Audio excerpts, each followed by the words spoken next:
Eric Williamson is a professional development consultant, best-selling author, and keynote speaker, known as the expert jerk who turned jerk expert. Over the past 20 years, he's worked in the private sector, the public sector. He's worked for organizations like SIM, SANS Institute, Elevate IT, and he's also written the book, How to Work with Jerks, Getting Things Done with People You Can't Stand, which is a practical guide to helping you navigate difficult relationships to get things done. His works have been featured on ABC, NBC, Fox, and he's known as an evangelist who uses emotional intelligence as a key tool to thrive during this fast-changing business environment. He's a connector, a change maker, and is here with us today to help us build high-performance teams and jerk-free workplaces. Please welcome Eric Williamson.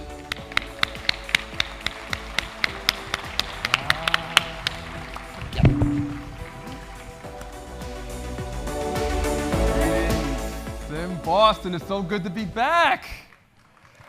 Yeah. Now look, I've been here a few years ago, but I'm living proof that even jerks can get second chances, all right? Now, some of you might remember me from a few years ago where I told a story about the worst jerk I ever worked for. Any of y'all remember that? Some folks? I see some folks raising your hand. All right. Now, those of you who weren't here or may not remember, no worries. You get the shorter version because it sets the stage for everything we're going to talk about today. So picture this, an executive conference room, fluorescent lights buzzing overhead. My boss, who I dubbed the worst jerk I ever worked for, she summons me in. And she wants me to present a report to our executives who are in town for the quarterly visit. There's just one problem. She wants me to withhold a specific piece of information that they were expecting to see. And like a naive, scared, intimidated worker bee, I agreed to withhold that information. And I barely stepped 2 feet inside that executive conference room door. My boss stops me cold, and she goes, Eric, these execs are wondering where a specific piece of information is inside the report, and it's not in there. I want you to go back to your desk and don't come back until it's inside the report. Are we clear? Can you believe that? Some of y'all are like, mm-hmm. Because I couldn't believe that she would throw me under the bus like that and humiliate me in front of people I worked so hard to impress. And I froze like a deer in the headlights. I stood there staring at them just like that classic Generation Z stare that's going viral right now. Anyone here familiar with that classic Generation Z stare? You know, you ask someone from Generation Z a question or you try to interact with them in the workplace and they just stare at you like this. That's exactly how I was staring. And I shut down. And then eventually, I stopped giving a damn. By show of hands, how many of you have ever been a quiet quitter in the workplace? All right, some folks are reluctant. That's okay. It's okay. You can be a quiet quitter like I was, because I was a quiet quitter well before it became popular. And you know something? She was also a control freak. Anyone here ever work with a control freak? Now we get the hands raised. I mean, she didn't just control all the decisions being made and the work being done, but she controlled the oxygen in the room. All this time, I thought that she was making my life miserable. But I realized that she was poisoning the entire culture one interaction at a time. And ladies and gentlemen, here's the part of the story that I never told before. What happened after? You see, at first stuff started out small. I thought I was the only one who checked out. But then I started noticing some of the other signs. The empty seats during meetings, people were calling out sick, and cameras were off for those video calls. And then there was Janet. She was like one of our most talented analysts. And after 2 short months, she quit without any warning. And that's when the cracks became impossible to ignore. I'll never forget walking past the break room, and I saw 2 of my teammates whispering in the break room, and they were saying, either she goes or I go. I can't take this BS anymore. And the other one responded, I've already drafted my resume. Because she wasn't just being a bad boss, she was eroding the culture brick by brick. Here's what else I noticed. collaboration froze. People stopped offering their ideas, and all those decisions being done, they stopped. Deadlines flipped. Collaboration froze again. And then those same execs who once supported her, they saw through her BS, and they saw through her lies. All that control that she thought gave her power led to her demise. They escorted her out. But the real tragedy was watching all those talented people leave because of her. That's when I realized at that moment, I no longer wanted a jerk to dictate my career. So it fueled me to want to learn why jerks rise and why they fall. Hey, it's what inspired me to write the book, How to Work with Jerks. It's the very reason why I'm here in front of you today. So in a weird, strange, ironic, and cynical way, I've got my jerk of a boss to thank for being here. But I won't be sending out any flowers anytime soon. But you see this kind of behavior in all types of workplaces, because jerks, they don't just ruin your day. They drain morale. They hijack collaboration. They drive good people out. And y'all dealing with a lot these days, aren't you? I mean, we just talked about AI disruption. We've got retention challenges, budget shrinking, and morale declining. And the last thing you need is a toxic workplace ruining your day. So I'm curious to know, by show of hands, how many of you have ever worked with a jerk this year? All right, some of y'all pointing fingers at each other back there too? What? I see you trying to be discreet about it. I see you. Now, keep your hands raised if maybe, just maybe, that jerk might have been you. Nobody raised their hands? What? Well, here's the thing about jerks. They don't just pop up randomly. They thrive in cultures that tolerate them. You know, it's almost like Boston traffic. I know a lot of you can relate to this. That when you're talking about Boston traffic, we don't think that we're the problem.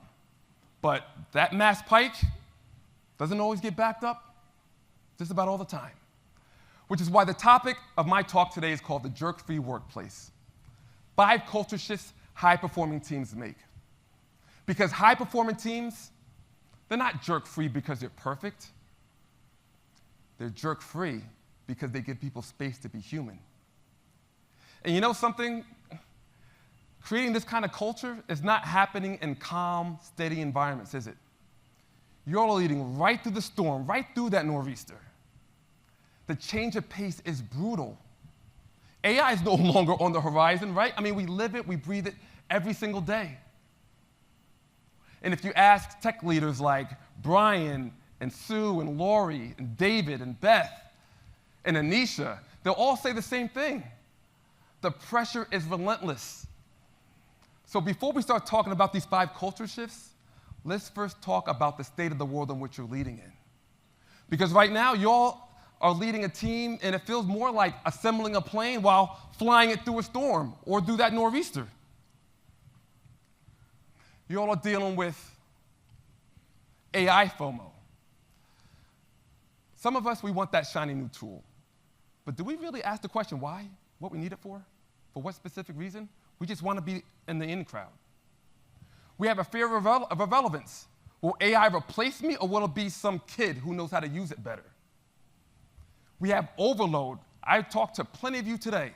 We have too many meetings, too many projects, not enough time. We've got conflict avoidance. Yes, some of us, we tend to avoid conflict. We're so busy, we're so tired these days, and so instead of speaking up, we stay quiet. And that silence is dangerous.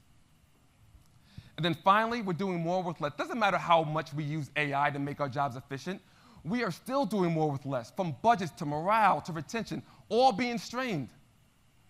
You see, here's the truth about AI. It won't fix bad data, it won't fix a bad process, and it most certainly won't fix bad relationships.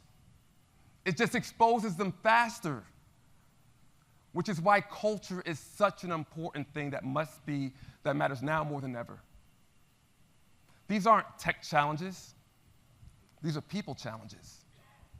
And in a room this diverse, whether you represent a 6-person startup or a 600-person enterprise, we all share one common theme, which is belonging.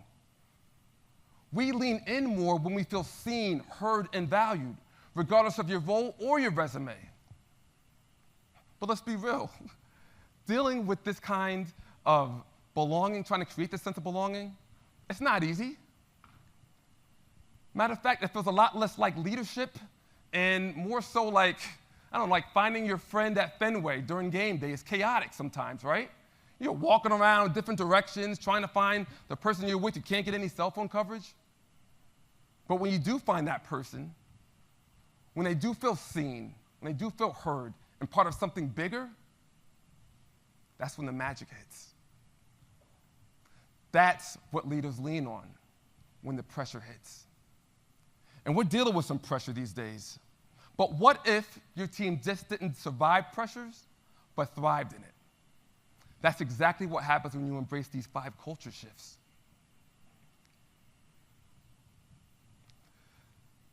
So, one of the things I want to know, can any of you here relate to any of these images here on the screen?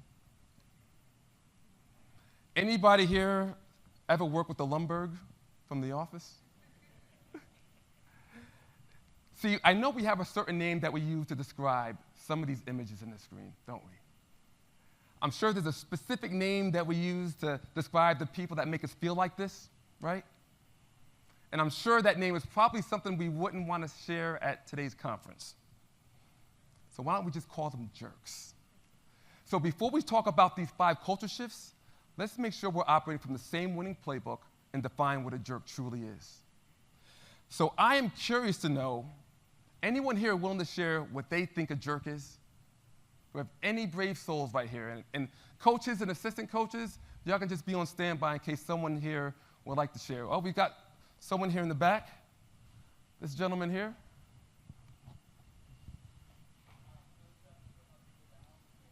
One second, we got someone who's going to give you a mic over here. That's your head coach over here. Thanks, head coach. There we go. Thank you. I'd say those who have to put other people down in order to maintain their position or feel like they are worth something. Yeah, they like putting other people down to make themselves feel better, right? Yeah, I've been there before too. And coach, if you could do me a favor. You got it. Please give this gentleman a signed copy of my book here. I'll sign it when I'm done. Thank you very much. Anybody here want to share their definition of a jerk? Yes. Come on. He's a great coach, man. Thank you. Drives with a personal agenda, what's good for them, not what's right for the company. Yes. They're looking out for themselves, right? Here you go. You get one too as well. Thank you. Yes. We got another one here. Thanks, Coach. I would say someone that disrupts the psychological safety that's already been established in that environment. Psychological safety.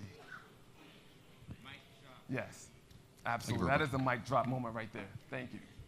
Yes, absolutely. Thank you. All right, these are all great definitions. Now, you all want to hear my definition of a jerk? All right, my definition of a jerk is someone who doesn't use social skills as a necessary job skill. And I want to emphasize the word necessary right now, because right now in this day and age, where there's so much disruption going on and so much uncertainty, and AI is just taking over right now, and people are going back into the office full time these days, social skills such as the ability to communicate effectively, use active listening skills, and collaborate, these should now be considered job requirements. Because without them, you come across as cold and combative and like a jerk, and it'll be difficult, if not impossible, to get anything done. Now, Gartner, they did a study not too long ago, and it revealed that over half of Generation Z employees, they don't feel ready to enter the workplace. Half. Which is why over 1/3 of them, they want some form of social skills training. The reason why is because they don't feel like they can interact with anyone. They've got that classic Generation Z stare. They just stare there just like that. Which is why over 1/3 of them, they want some form of training. Now, I'm sure you can imagine that after further analysis, it's not just Generation Z employees with this issue.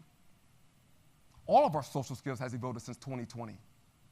So this is something that we need to make a priority right now. You know, as a matter of fact, if I sat down with you over a cup of coffee, I'd be able to identify the top 3 social skills your team needs to develop and help you put a plan together to develop them. So if you're interested in learning more about that, let's talk about it later.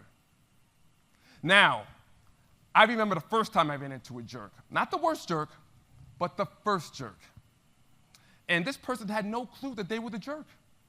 Has anyone here ever had to confront a jerk and they didn't know that they were the jerk? Anyone? How was that experience for you? You right there in the back. Little awkward? Little uncomfortable? Yes.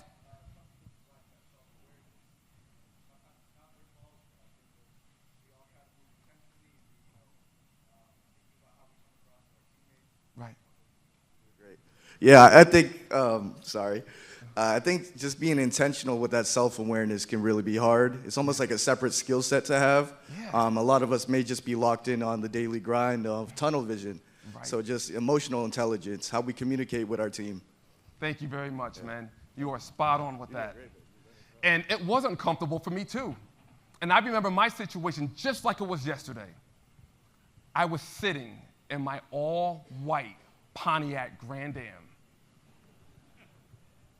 And I was staring at myself in the rearview mirror. So let me tell you all about a time where I became a jerk. Now look, when I graduated from college, I was brimming with confidence. You couldn't tell me nothing. Because not only did I graduate with honors from a very good school, that's Connecticut College, by the way, I also got the very first job that I applied to, so I was brimming with confidence. I was on top of the world. You couldn't tell me nothing. And when I got on that job for the very first time, I was assigned a mentor. And real quick, what's the mentor designed to do? Right, show you the ropes, help you get acclimated to the job, right? See, I didn't see it that way. I saw it as my mentor trying to tell me how to do my job. I mean, she would say things like this: no, Eric, don't do it like this, do it like that. You get a better result. No, Eric, you can't do it like this. You got to do it what your boss says. Do it this way instead. No, Eric, you can't do it this way. Do it like that. This is how you're supposed to service your clients. So I kind of got fed up with her one day, and I was like, who do you think you are talking to me like this? I mean, don't you know I graduated with honors from a very good school? Connecticut College, by the way. I'm sorry, but if I was successful here, I can be successful there. So thanks, but no thanks. How do you think my mentor responded to me then? What do you think she did? Yeah, she called me a jerk. And then she gave me the bird. And then she said, fine, have at it, hot shot.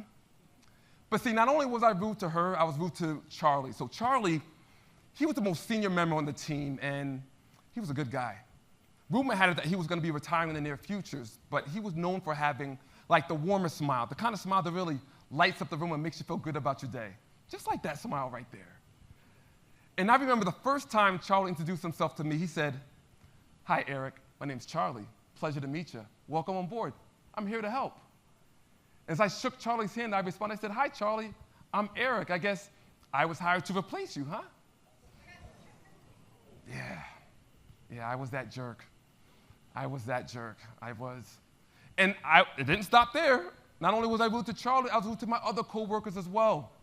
But most of all, I was rude and abrasive to my clients, the people who were just looking for some answers. Things all came to a head one cold winter morning. What do you think happened? Yeah, you're like, Yeah, it wasn't good, right? Yeah, well, my boss, he summoned me to his office. And he said, Eric, I just walked by your desk, and you got a stack of paperwork almost as tall as you. I mean, poor Charlie hasn't smiled since the day you arrived. What's going on, man? We didn't hire you for this. And if you can't turn things around now, I'm going to have to let you go. I was devastated. I couldn't believe what I was hearing because I went from being on top of the world to having a crash landing in record form. And I almost made a beeline to the bathroom to go and cry, but he stopped me and he said, but wait, I want you to attend this emotional intelligence course. And I'm thinking, what, emotional intelligence? What? Wait a second. Wait, first he threatens to fire me, and now he's trying to tell me that I have dumb emotions? So in order to develop smarter emotions, I need to take some emotional intelligence course? What? And he proceeded to explain, he said, Eric, I see how you act in the workplace. I see how defensive you can get when people ask you questions about your work. I see how argumentative you are when things don't go your way. And I see how much you shut down when faced with a challenging situation. I really think that this emotional intelligence course can help you out. Make no mistake about it, y'all. He wasn't suggesting, he wasn't recommending I attend this course. I was voluntold. My job depended on it. And you know something? It's one of the best things that ever happened to me. Because I became amazed with just how I was acting in the workplace. I mean, how rude I was to my mentor and Charlie, who were just trying to help me out. And how short and abrasive I was to my clients, who were just looking for some answers.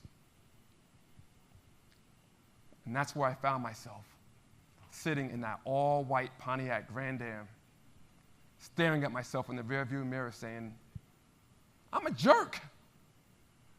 Now look, truth be told, I said something a lot harsher than the word jerk, but you all get what I'm saying, right? Now look, don't laugh, that's how I became a jerk. But you know what? Y'all can become a jerk too. And here's how. So we're gonna have some fun with this segment here, okay? I'm gonna start on this side of the room, and on this side of the room only. I'm gonna say, you might be a jerk, and I want you as loud as you can to say if. All right, you all got it? We're gonna go on this side, then we're gonna go to this section and this section. So everyone's paying attention, right? All right. You might be a jerk. Say it a little bit louder, come on. You might be a jerk. That's right. If you're incompetent, specifically if you are an incompetent leader. Now, some of you business leaders might be aware of this, but you emerging leaders need to be aware of this as well. That oftentimes we could be promoted for doing our former technical job very well, but we lack the skill set needed to lead people. It's almost like what my mentor told me a while back when I was pursuing a leadership position. She said, Eric, what got you here won't get you there. You need a whole new skill set needed to lead people. And so here's what happens when you have these incompetent leaders in the workplace. For starters, they feel pressure to perform, so they start micromanaging every little thing that you do because they don't trust you. They cause confusion and chaos. Why? Because they're poor communicators. They can shift blame and throw you under the bus just like my jerk of a boss did. And they can cause resentment and frustration. Why? Because they don't know how to empathize with people. Now, one of my CIO colleagues, he incorporates this 10% rule in which he requires the team to invest 10% of their time developing their technical skills and attaining certain certifications, so that way they can stay up to date on the latest and greatest technologies and perform at a high level. And I think this is a smart idea, which is why I've worked with him and others to take it a step further by helping them develop their leadership skills before it's necessary. So that way your emerging leaders, or maybe the people that have just been thrown into that leadership role, and you're always asking, how the hell did this person get hired? Now they can be able to perform at a high level.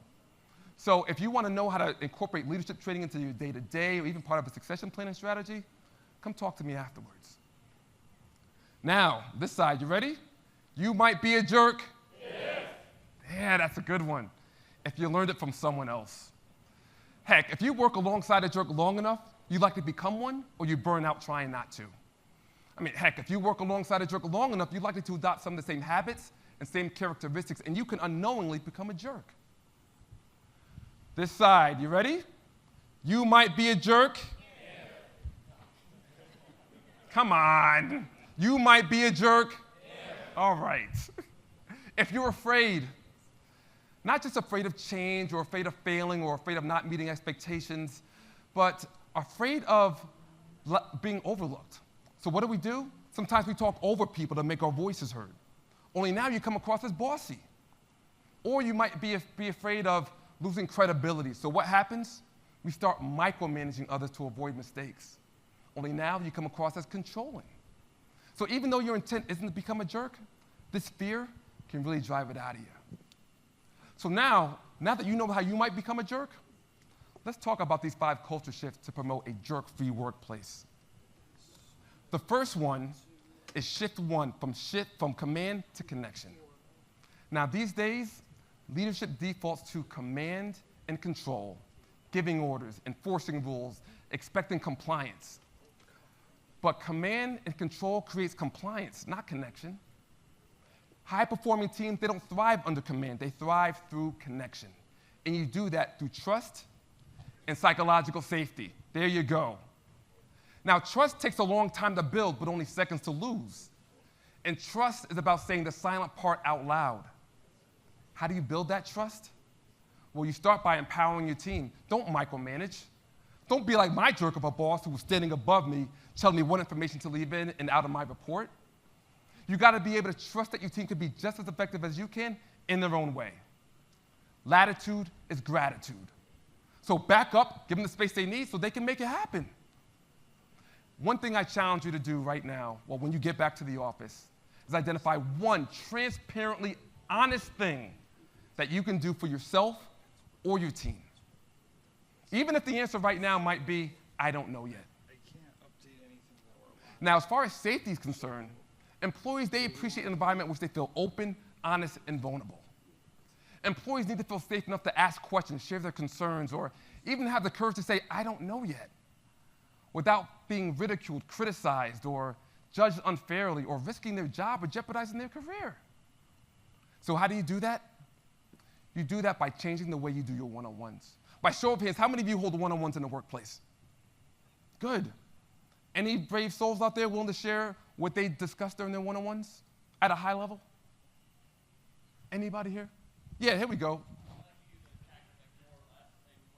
A tactic of using kind of to like deliver it softly is using more or less. We want to see more of this, maybe less of that. Nice. I like that. That's pretty creative, man. I like that. You know, if some of you are asking questions such as, providing status updates, like, what's going on with this project or things like that, I fundamentally believe that we are wasting away a golden opportunity. We are wasting away our one-on-ones. We're missing out on a golden opportunity to really connect with our team. So instead of asking for status updates of what people are working on, ask this, emotionally charged questions that spark curiosity. So what do I mean by that? Well, instead of asking questions such as, oh, well, tell me what's going on with these TPS reports, ask something like, hey, what's got you excited the most about this situation? What are you looking forward to the most when this project is over? What's your win for the week? What's draining your energy? All of these are examples of emotionally charged questions that spark curiosity. Not only will you connect more with your team, but you'll be able to support them much more effectively, and they'll be more engaged in the process. And that's exactly how you can build a high-performing team, because they feel seen, heard, and valued. Now let's go on to shift 2, from avoidance to accountability. Now, oftentimes, people come to see me, especially tech leaders, because they're sick and tired of avoiding conflict. How many of y'all avoid conflict, avoid jerks? It's all right, you can admit it. It's all right, because I've done it too. But see, when you avoid conflict, here's my take on it. Unless your life is in danger, or unless there's some risk of bodily harm to you or someone else, I would agree with that approach. But what you must understand is that conflict is inevitable, it's unavoidable. And jerks, they exist at all levels. So it's only a matter of time until you work alongside, on top of, or underneath the jerk, and they can turn your whole life upside down. So wouldn't it be nice to have a set of skill sets to deal with that situation? I think so. And furthermore, as business leaders, advocates, allies, and champions of others, it is incumbent upon us to stand up to jerks and show zero tolerance for that behavior. You got to be able to shield them from your team. Matter of fact, I was talking to someone earlier today. She was telling me about a time where, back in the day, she was the middle manager. And the CTO of the company walked up to her team, threatened to fire them. He said something like, someone's going to get fired for making this mistake. Don't you know that that middle manager bravely walked back into the CTO's office and responded, hey, if you're going to fire someone, fire me, because that's my team. Thankfully, no one got fired, but that's an example of someone who's standing up to jerks and shielding them from her team. And that's exactly what we need to do. So how do you shift from avoidance to accountability? Confront jerks, confront the conflict, do it respectfully, and at all possible, try to do it privately. Protect your team publicly, but coach privately. And then hold yourself accountable. Sometimes we allow jerks to flourish because we stay silent. Sometimes we do that because some of us feel pressure to prove something. But your silence only protects jerks, not your reputation. So don't allow them to flourish and stand up to them. Shift 3, from stress to strength. Now look, I want to be very clear on this. Stress doesn't necessarily create jerks. It just amplifies jerkish behavior. It could mean that you're carrying too much that no one sees. If you're responsible for leading change without a roadmap, with more work and less support, good luck with that. That's a recipe for disaster. That's when many of us start micromanaging, shutting down, or snapping at other people. This is what I call emotional depletion in disguise. So what do you do when you have to deal with this invisible pressure? Well, you got to lean in with more understanding and more empathy. But you also have to give people the space to be human, not heroic. Because with more work, fewer resources, and bigger expectations, burnout is no longer a risk. It's a reality. And if we don't do anything to address the stress, people will continue to conflate it with jerkish behavior. We're just trying to get our jobs done. So how do you move from stress to strength? Well, we have to improve our emotional self-awareness. Someone over here talked about self-awareness earlier, which was, yes, this gentleman right here. And that's exactly what we do. And what we do it by asking the question, what, instead of why. Very simple thing to do. Oftentimes when we're stressed out, we're working with jerks, we say, why do I have to work alongside this jerk? Why did my boss give me negative feedback? Why can't I get employees on my side? When we ask the question why, what are we doing? We're venting. We're not actively seeking solutions to our problems. So instead of asking the question why, ask what instead. What can I do differently for a better outcome? What can I do differently to work better alongside this jerk? What can I do differently to get the board members on my side? But when you ask the question what, you start proactively seeking solutions to your problems. And this is exactly what Judith did. She's one of my coaching clients, and last year she was working for one jerk of a boss. Who constantly dismissed her, took credit for her work, and made her feel invisible. Despite her strong efforts and results, she could not get her boss to respect her. Unlike naturally, like some of us would ask, she asked the question, why? Why is my boss treating me like this? Why doesn't he treat me with the dignity and respect that I deserve? Wrong questions. Because that why kept her spinning, searching for logic in a faulty system, until she started asking the question, what instead? What kind of leadership style do I want to embody here? What do I need to do to feel more respected in this place? And that what changed everything, because she realized that she wasn't just dealing with a conflict situation, it was with a real culture problem. And it wasn't just with her boss, it was with a system that rewarded silencing instead of supporting. And she realized that she no longer wanted to shrink herself just to fit in. Instead, she created an exit strategy that honored her worth. But the thing I like the most about what she did, she didn't just jump ship abruptly. She left with intention. Now, she's a CIO at a great organization that pays her more, respects her voice, and lets her lead with impact. She didn't just escape a jerk. She soared above a system that empowered one. And she didn't do it by asking the question, why? No. She did it by asking, what do I want, and what am I willing to do to get it? And that's how you shift from stress to strength. Shift 4, from silo to synergy. By show of hands, how many of you feel yourselves working in a silo? Some folks in here? It's all right to admit it. Because we don't just have IT silos. We've got business silos, vendor silos, Zoom silos, all types of silos. Everyone's trying to protect their turf instead of building trust. And when you have AI disruption, you've got mergers and acquisitions and reorgs, that has widened the gap between business and IT and leadership.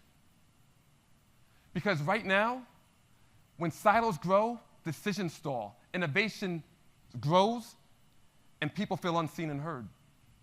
That's exactly what happened to me. When I was that jerk that I talked about earlier, I felt like I was in a silo myself. I felt like I was misunderstood, and quite frankly, I don't think I made any attempts to be understood. But I realized that I was the only young, black, Generation X / millennial employee, fresh out of college, Connecticut College, by the way, with fresh ideas, different perspectives, different ways of doing things. And my inability to communicate these foundational differences and express my needs It's what helped me become disengaged on top of being a jerk. And you know something? Employee disengagement is at an all-time high. 2 out of 3 people are disengaged in the workplace. 2 out of 3. And what's more alarming is that this translates well over $8.8 trillion in lost productivity. So here's what we need to start asking ourselves. Am I disengaged? Has my team checked out? And if so, what are you doing to bring them back in? One of the ways to do that is to shift from silos to synergy. Now, if you are meeting with your business stakeholders just during an outage, that is the world's worst team building exercise. All right, I've got something far greater than that. I've got a core values exercise. Has anyone here ever done a core values activity before? Few people raising their hands? Maybe in the RLF program? Yeah, okay. My RLF folks, Margot and David and them, they're raising their hand like, we've done the core values exercises. I absolutely love core values exercises, and I highly recommend that you do it because it gives you insight into what compels people to act the way they do. You understand what's important to you, what your value system is. So can you imagine collaborating with someone or working on a project or dealing with some kind of conflict, and if you had insight into what's important to them? Well, it helps you navigate that conflict much more effectively because you know what's important to them and you can play to that value system. The other thing I recommend to build more synergy is to listen, understand, and validate the needs of others. This stands for love. It's important to love your team. Not just your team, but your business stakeholders and other stakeholders. You gotta listen to their needs, understand their concerns, and validate their ideas. And this is exactly what Michael did, who was the VP of IT, which is a company out in called SMC, out in Indianapolis. And he sought my training expertise to help mitigate the workplace friction between his team and the business team, because it was disrupting their digital transformation goals and their ability to deliver better value to the customer. So I worked with him for a period of time in his tech team, and we introduced the love method, empathetic strategies, and intentional connections. And out of our time together, not only were they seen as a partner with the business, but they actually had a seat at the table, something that they've long strived for and weren't able to accomplish until we started working together. So if you want to create greater synergy within your team, this is the way to do it. All right, shift 5, last shift, y'all. From transactional to transformational leadership. Now, I'm sure you all can relate to some of the things that we measure in the workplace, whether it's KPIs, deadlines, or even budgets. And these things are important, but it's not enough. There's something very alarming that I heard from some of you here, and that is some of you feel unseen, unheard, undervalued. Some of you said, you know what, I feel like a ticketing system instead of a real person. Now, there's a person behind that ticketing system. And when leadership like this is transactional, people feel like cogs in a wheel. Yeah, sure, they'll deliver, but they don't belong. So we need to shift from transactional to transformational leadership. Transformational leaders, they ask questions such as this: did we build trust? Did we develop leaders? They listen deeply. They seek to understand before they can be understood.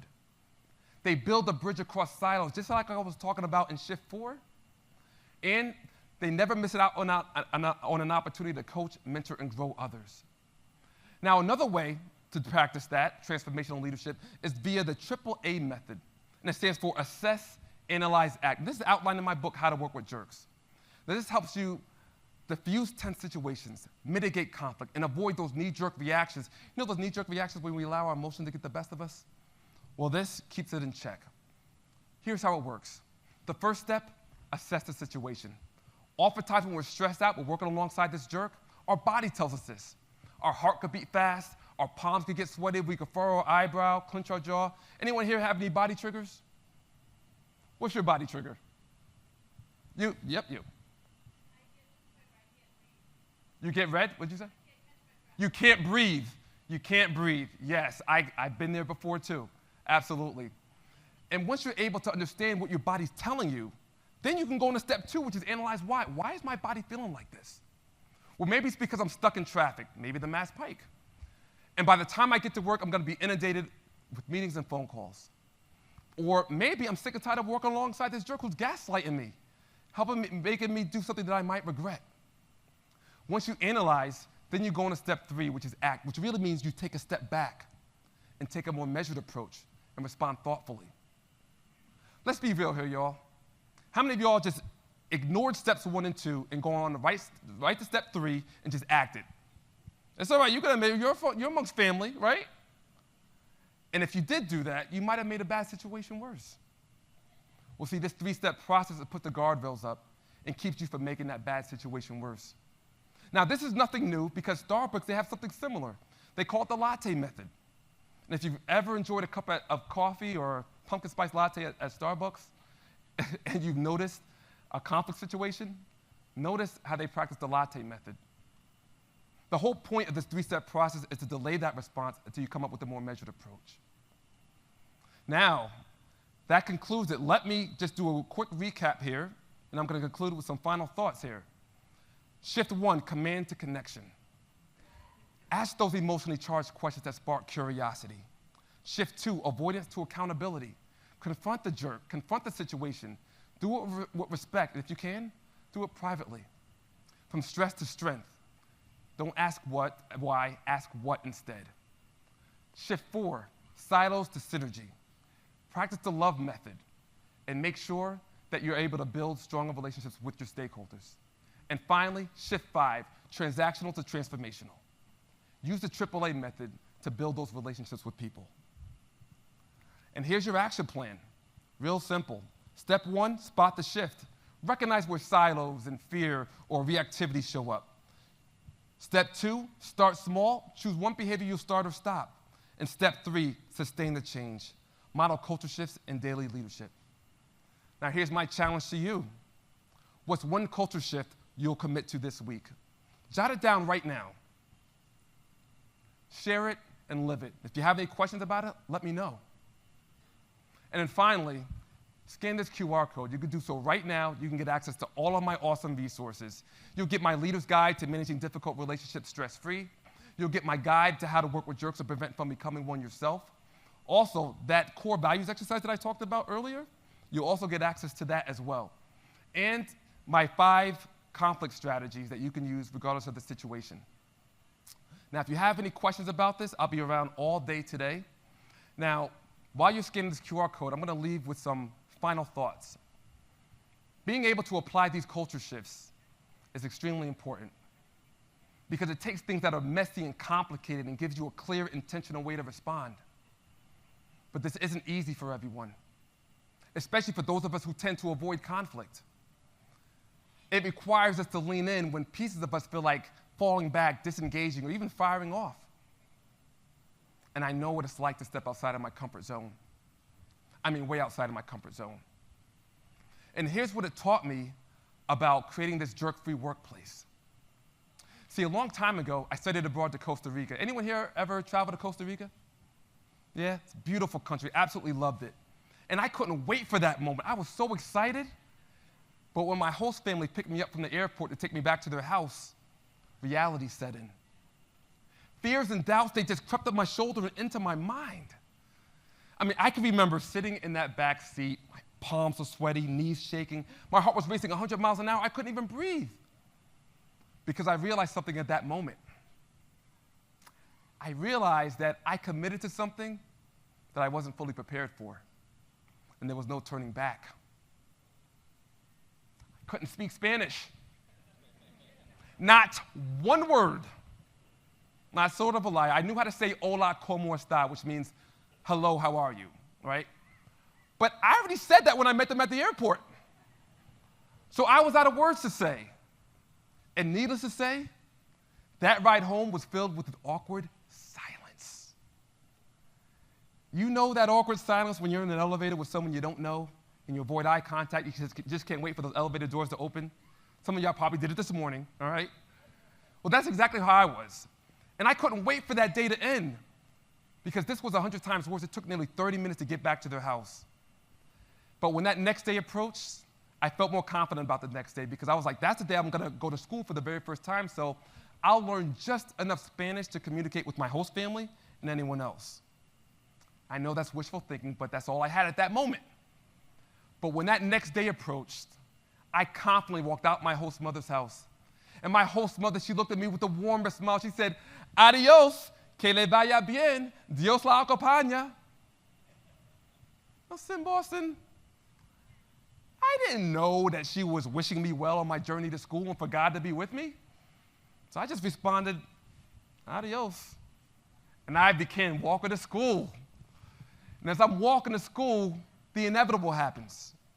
What do you think that was? Someone said it? I got lost. I got lost on my way to school. Has anyone here ever been lost in a foreign country? I didn't just panic, I freaked out.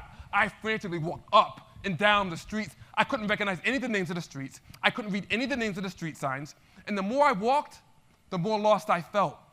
And what should have been my first instinct was my last thought, which was stop and reach out for help. So I stopped walking, and I looked over to my right. And of all people, I see this guard who's standing outside this bank. And he's holding this big shotgun in his hands. Huge, bigger than him. Now, I was scared there, y'all, right? Not just because I couldn't speak Spanish, but because he's holding this big shotgun in his hands. But I had no choice. I had to reach out for help. So I remember, just like it was yesterday, I slowly approached him. I was sweating profusely, and I uttered these words, "Yo no soy donde está?"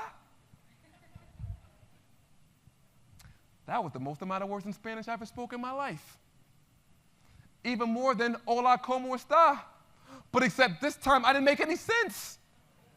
And the guard, he looked at me as if I was crazy. And then he clutched his weapon even tighter. Man, I was scared there, y'all. I said, you know what? I might as well just live here. It's easy.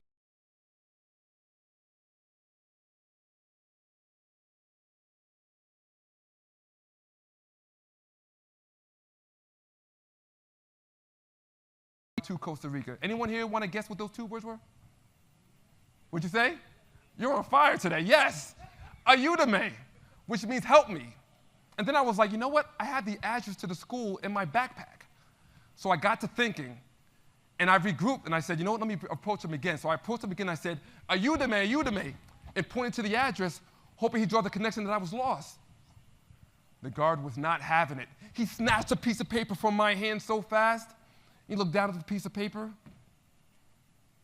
Then he looked down at me. He looked down at the piece of paper. Then he looked down at me. He looked down at the piece of paper. Then he looked down at me one last time. And he said, "Gringo!" It's 2 blocks up to your right. You can't miss it. What? He can speak English the whole time? All that time I wasted, all that hesitation, all that anxiety, it had nothing to do with the guard being unapproachable. It's how I perceived it and how I responded. Isn't that what happens when we're in the workplace? When we encounter people who we believe are frustrating, intimidating, unapproachable, even a jerk. When in actuality, we have no idea who they are.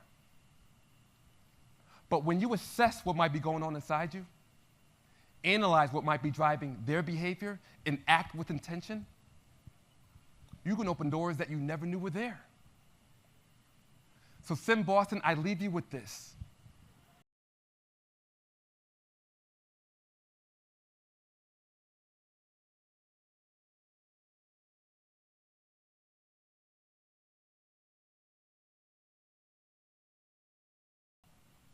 Because you can't control everyone's personality, but you can control how you recognize, connect, and respond to difficult behaviors. And that's how you can create a jerk-free workplace, one interaction at a time. Thank you.